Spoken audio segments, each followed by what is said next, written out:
this is quite possibly the biggest carcinogen you have to avoid. I'll put it on the screen in 3, 2, 1. That's just a list of carcinogens from the World Health Organization. Okay, it's not that. It's not what's on the list, but the list itself and what it represents. How long is this list?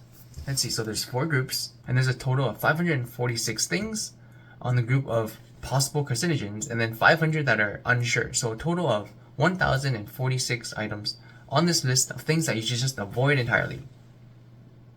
Are you going to avoid all that entirely? Are all of those things that you have to avoid, or else you'll die? You'll get cancer? Oh no! I can't eat aloe vera anymore.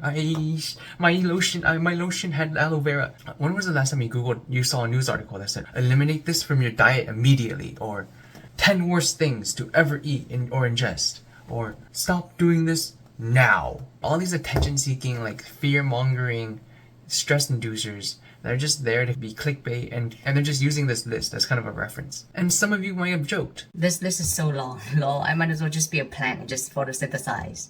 Joke's on you, sunlight is on the list. Sunlight. Right? Are you gonna avoid sunlight? Are you gonna be bubble boy? Are you gonna like hide in the shadows?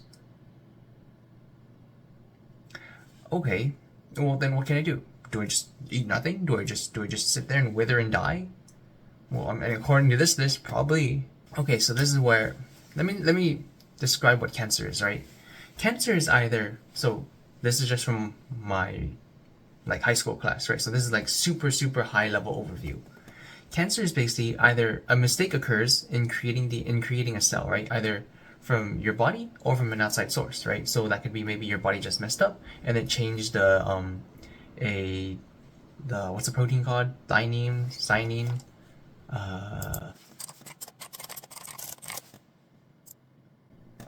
a random base is changed, right? A DNA base, right? So AGCT, and sometimes U, I guess, in RNA, but DNA is only AGCT.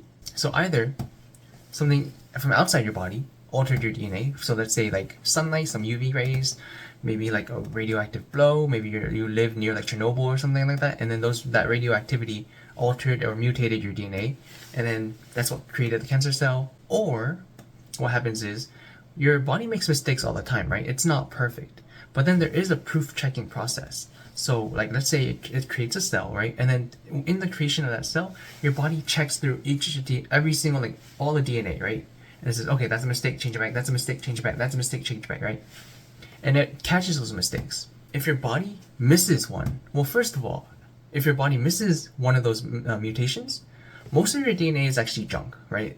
There's actually a smaller portion that actually encodes to your actual DNA. A lot of the DNA is actually just junk and just kind of filler. Even if it misses 1 or 2, chances of that part being actual DNA that you need are not 100%, right? And if it does miss that mistake on your DNA, that's when it might become a cancer cell and then grow, and that's bad. So that's what cancer is. 2 things: either extrinsic, which is something outside your body mutated your cells, or intrinsic, which is your body created a mistake and then it failed to catch it. Extrinsic, like you could be bubble boy and live like in the shadows for the rest of your life, but like how fun is that? What else can you do?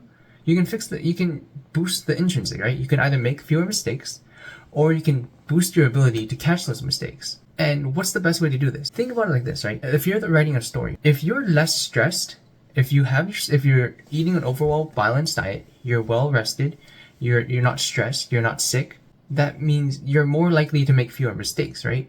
And if you're the proofreader, you're the editor, if you're well rested, less stressed, eating a balanced diet, happy, right?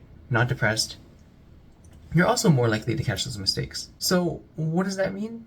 So your body also feels the same way, right? The more stressed it is, the more mistakes. The less stressed it is, less mistakes.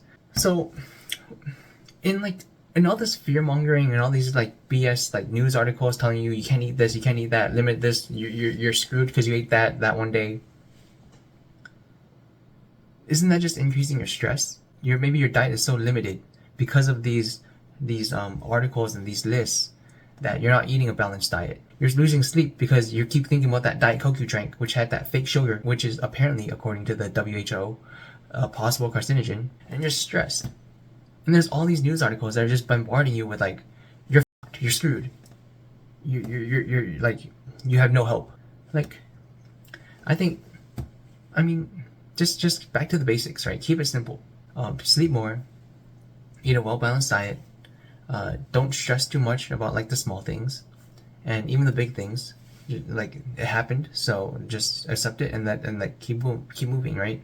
That's all you really can do. Like, the more stressed you are, the more uncomfortable you are, the more things you have to worry about, the less you're gonna perform, and that in itself, that stress in itself, becomes a pretty big carcinogen, in my opinion, right? I'm obviously not a doctor, but like, it makes sense, right? I'm just tired of all these like money hungry, like attention seekers that are just preying on people being worried, people being afraid, and also sometimes they're even selling products like, oh, this will like cure cancer, or this will prevent you from having cancer, or whatever.